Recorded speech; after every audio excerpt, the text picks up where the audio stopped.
दोस्तों और साथियों, एक दिन आम के पेड़ ने कोयल से ये पूछा, ऐ कोयल, तू इतनी उदास और मायूस क्यों रहती है।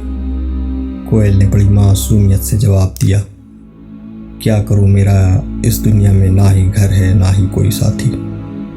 पेड़ ने कोयल की दर्द को महसूस करते हुए फौरन बोल पड़ा, ऐ कोयल, मेरे शाखों और डालियों पर बहुत सारे परिंदे रहते हैं और मेरे मीठे और रसीले फलों को खाते और जिंदगी बसर करते हैं। एक काम कर, तू भी मेरे एक डाली पर अपना घर बना ले और अपनी ज़िंदगी हंसी और खुशी से बसर कर।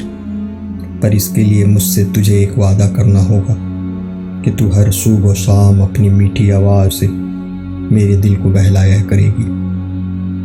और अब हर रोज़ पेड़ कोयल को अपनी शाखों पर झूला झुलाता और कोयल अपनी मीठी आवाज़ में गीत गाती और पेड़ के दिल को बहलाती। वक्त बड़ी तेजी के साथ गुजरता गया। पेड़ और कोयल दोनों बूढ़े हो गए थे। एक दिन पेड़ ने अपने बुढ़ापे को देखते हुए कोयल से बोला, ऐ कोयल, अब मैं बूढ़ा हो गया हूँ, मेरी डालियाँ टूट कर गिर रही हैं, मेरे शाखों पर अब आम भी नहीं लगते। तू भी और परिंदों की तरह दूसरे पेड़ पर अपना घर बना ले, तुझे दुनिया वाले तस्लीम कर लेंगे, क्योंकि तेरी आवाज़ आज भी बहुत मीठी या सुरीली है। कोयल चुप रही और कई दिनों तक कुछ न बोली। फिर एक दिन बूढ़े पेड़ ने कोयल को आवाज़ दी, पर कोयल का कोई जवाब न आया।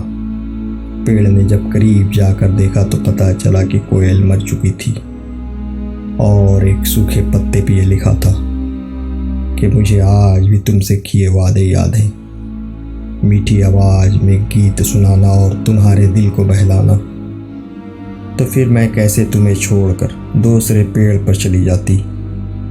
हाँ, मैं अब जा रही हूँ तुमसे पहले उस असली दुनिया में जहाँ कोई मतलब की बात नहीं होती, बस सिर्फ प्यार ही प्यार होता है। तुम अपना ख्याल रखना, तुम्हारी कोयल।